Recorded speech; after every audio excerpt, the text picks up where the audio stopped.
Hello दोस्तों, ये कहानी है एक साइकोलॉजिस्ट की जो मर्डर इन्वेस्टिगेशन कर रही टीम का एक हिस्सा है। कहानी में एक लेडी जिसका नाम हेलेना है, जिसका पति बहुत ब्रूटल तरीके से मारा गया है। उसके मर्डर का शक उस पर ही है, लेकिन पुलिस इन्वेस्टिगेशन के दौरान वो बताती है कि उसके पति को एक स्लीप डीमन ने मारा है। क्या पुलिस उस पर भरोसा करेंगी, या फिर क्या पता अगर वो सच कह रही हो? क्या साइकोलॉजिस्ट उसे बचा पाएगी या खुद कहीं फंस जाएगी? अगर हेलेना सच कह रही है तो स्लीप डीमन आगे और किस किस को मारेगी? कहाँ से आया ये डीमन और क्यों और कैसे मारता है? स्टोरी बहुत ही इंटरेस्टिंग होने वाली है और इन सभी सवालों के जवाब जानने के लिए देखते रहिए। अगर हमारी स्टोरीज अच्छी लगी हो तो वीडियो को लाइक करें और चैनल को सब्सक्राइब करें।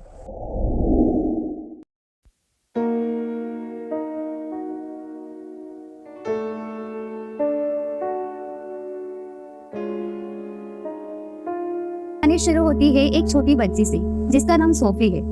सोफी अपने कमरे में गहरी नींद में सोई होती है।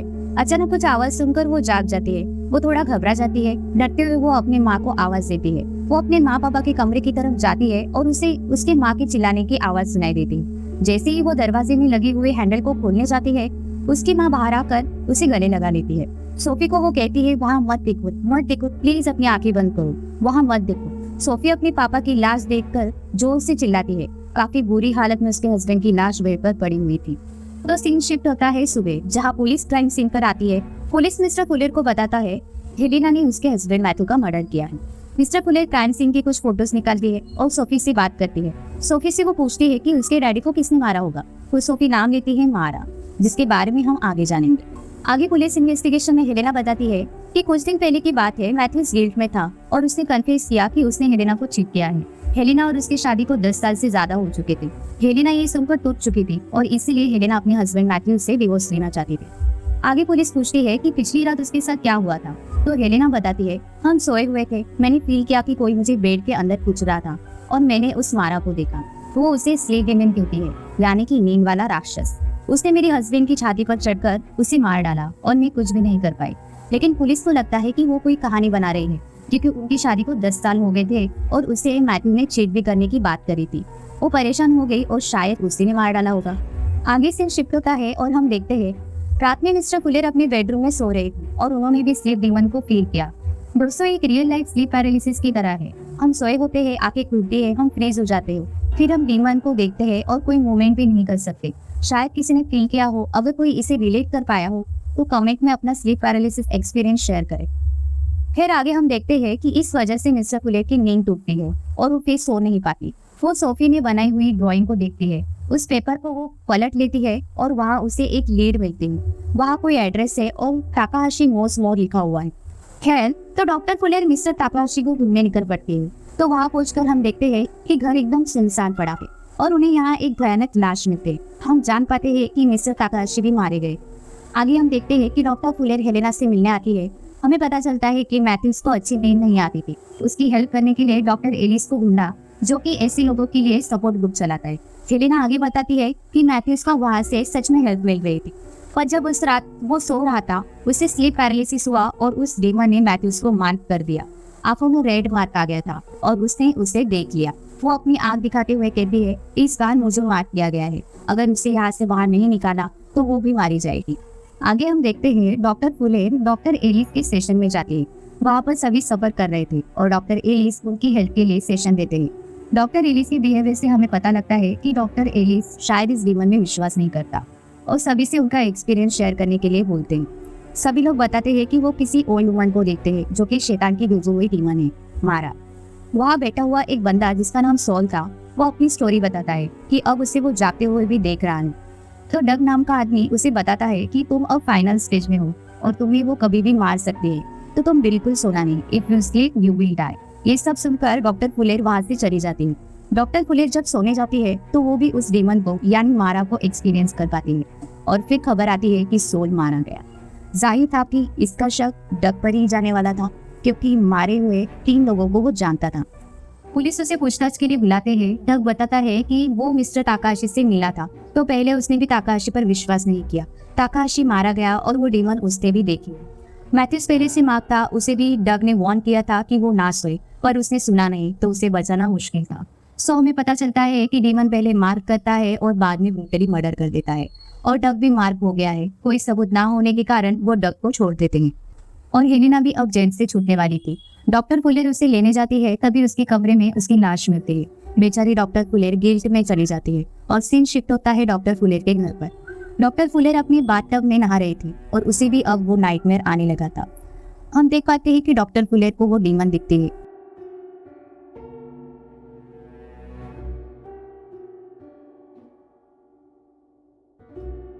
वो डीमन वहां से गायब हो जाती है। डॉक्टर फुलेर टब से बाहर आती है और हम जान पाते हैं कि वो भी मार्क हो चुकी है, यानी अब खून का नंबर आ गया है। आगे डॉक्टर फुलेर हेलेना के कमरे की फुटेज चेक करती है। वीडियो काफी फ्लिकर कर रही थी और हम देखते हैं कि किसी साये ने हेलेना की जान ले ली, जो मारा ही था।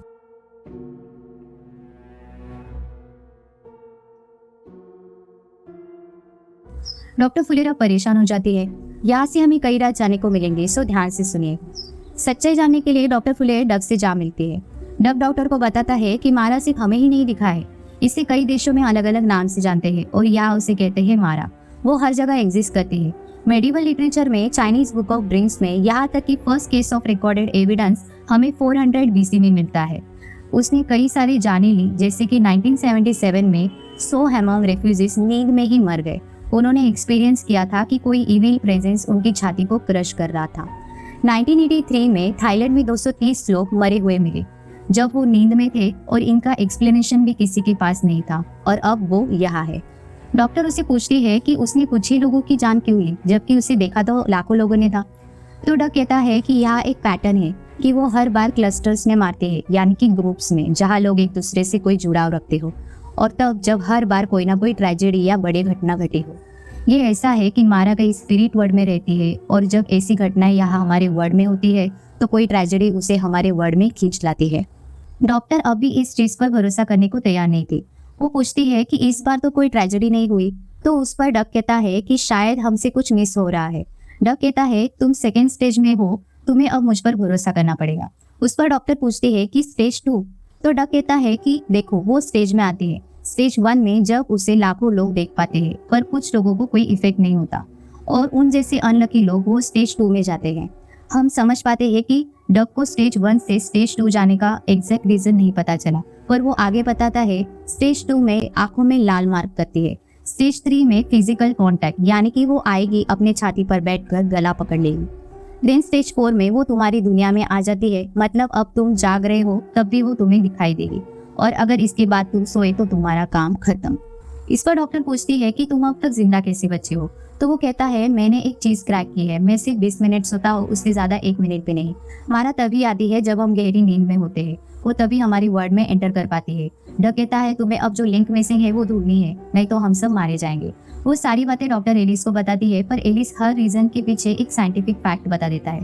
जैसे कि एक चीज हमारे कल्चर से जुड़ी है। जब मैं छोटा था तो मुझे बचपन में स्लीप पैरालिसिस हुआ था, तो मुझे भी दिखते थे, और उसकी फेलो रिसर्चर को एलियंस दिखे थे, क्योंकि उनमें जनरेशनल गैप है। अब की जनरेशन एलियंस में मानती है तो उन्हें वो दिखे। तो डॉक्टर फुलेर पूछती है कि मारा तो हमारे यहाँ कहीं नहीं है, फिर भी मुझे दिख रही है। तो डॉक्टर एक्सप्लेन करता है कि हेलेना ने तुम्हें स्लीप डीमन की स्टोरी बताई, तो वो स्टोरी तुमसे जुड़ी रही। एज अ रिजल्ट तुम्हें भी मारा दिखने लगी होगी। अगले ही सीन में हम डॉक्टर फुलेर को सोते हुए देखते हैं। तभी उससे वापस वही नाइटमेयर आया था। ऊपर से अब हेलेना की भूत भी उसके नाइटमेयर में आई थी, और अब वो स्टेज 3 में जा चुकी थी।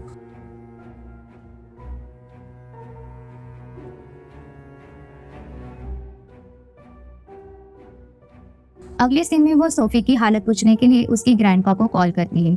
तो ग्रैंडपा बताते हैं कि वो सोती नहीं है, उसे बुरे बुरे सपने आते हैं, और जब तुमने उससे बात की थी तब से उसे लगता है कि उसकी मदर लॉकअप होने की जिम्मेदार वो खुद को मानती है, यानी कि अब वो भी किसी ना किसी स्टेज पर थी। और आगे डक को दिखाया जाता है, वो ज्यादा सो गया था, तो वो अब स्टेज 4 में जा चुका है। वो फुलेर को वॉइस नोट छोड़ता है। अब वो बचने के लिए अपनी आईलिड को ही काट देता है। उसी वक्त वहाँ डॉक्टर फुलेर पहुंच जाती है और उसे डॉक्टर इनिस के पास ले जाती है।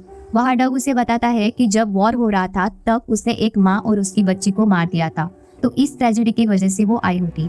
और डॉक्टर उसे नींद लेने को कहती है। उसे थोड़ा भी कुछ महसूस होगा तो वो जल्दी डग को जगा देगी।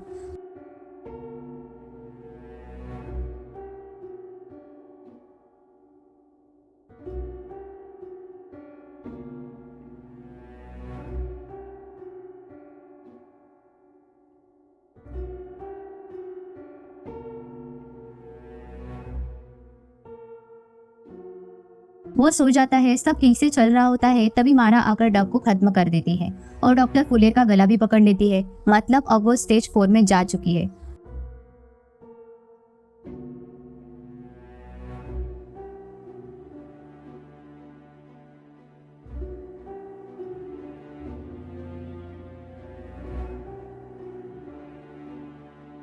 डॉक्टर अब सोफी की हालत देखने जाती है। वो भी स्टेज 4 में पहुंच चुकी है। अब डॉक्टर डग के घर जाती है और उन चीजों को दोबारा देखना शुरू करती है।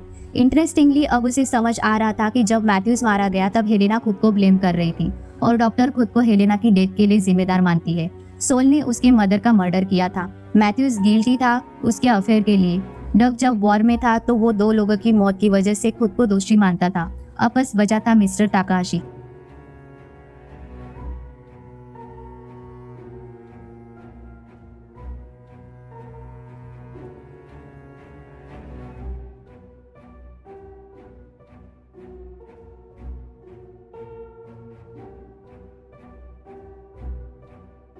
जिसका पता अब खुलता है, जिसकी वजह से सबसे बड़ी ट्रेजेडी हुई। जब वो जापान के स्कूल में शेफ था, उसके बनाए हुए फूड की वजह से 38 बच्चों की जान गई थी। तो असली ट्रेजेडी यही थी, यही से शुरुआत हुई थी। तो ये गिल्ट की वजह से मर रहे हैं लोग। सोफी भी खुद को जिम्मेदार मानती थी क्योंकि उसके दादाजी ने उसे कहा था, अगर तुम डॉक्टर फुले से बात करोगी तो तुम्हारी मदर को जेल जाना पड़ेगा।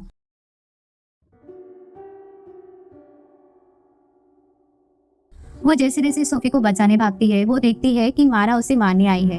तभी वो सोफी से बात करती है और उसे एहसास दिलाती है कि ये उसकी गलती नहीं थी और मारा से कहती है कि वो सोफी की जगह मुझे मार दे, सोफी को छोड़ दे। और ये काम भी करता है। मारा वहां से गायब हो जाती है और सोफी बच जाती है। सोफी उससे कहती है कि वो भी डॉक्टर को इनोसेंट मानती है। आगे डॉक्टर सोफी को सोने के लिए कहती है और खुद भी सोने के लिए जाती है। हम देख पाते हैं कि सुबह ऑफिसर डॉक्टर को उठाता है। पुलिस कहता है कि डॉक्टर ने कहा कि सोफी जल्दी ठीक हो जाएगी। वो जो भी था उसकी नींद में ही था। डॉक्टर सोफी से बात करने के लिए आगे बढ़ती है और देखती है उसकी आंखें काली हो चुकी है। And she says I forgive you but my mother want. पीछे हेलेना भी उसे कहती है कि उसने उसे मरने के लिए छोड़ दिया। मतलब अब भी डॉक्टर का नाइटमेयर खत्म नहीं हुआ था। और पुलिस एंड ग्रैंडपा उसे सोफा की तरफ पॉइंट आउट करते हैं। वहाँ डॉक्टर का शरीर पड़ा हुआ था। डॉक्टर अब भी नाइटमेयर में थी, खुद को कहीं ना कहीं ब्लेम कर रही होगी। आगे मारा को हम अंदर आते हुए देखते हैं जो डॉक्टर की तरफ बढ़ रही थी। अब मारा उसका गला पकड़ने ही वाली थी कि मूवी यही खत्म हो जाती है। उम्मीद करती हूँ आपको मूवी की स्टोरी पसंद आई होगी। प्लीज इस वीडियो को लाइक करें, अपने फ्रेंड्स के साथ ये वीडियो शेयर करें और कमेंट करें आपका इस मूवी का फेवरेट पार्ट कौन सा था। तब तक के लिए हम अगली वीडियो में मिलते हैं। Please like share and subscribe, comment करना मत भूलिए। Thanks for watching.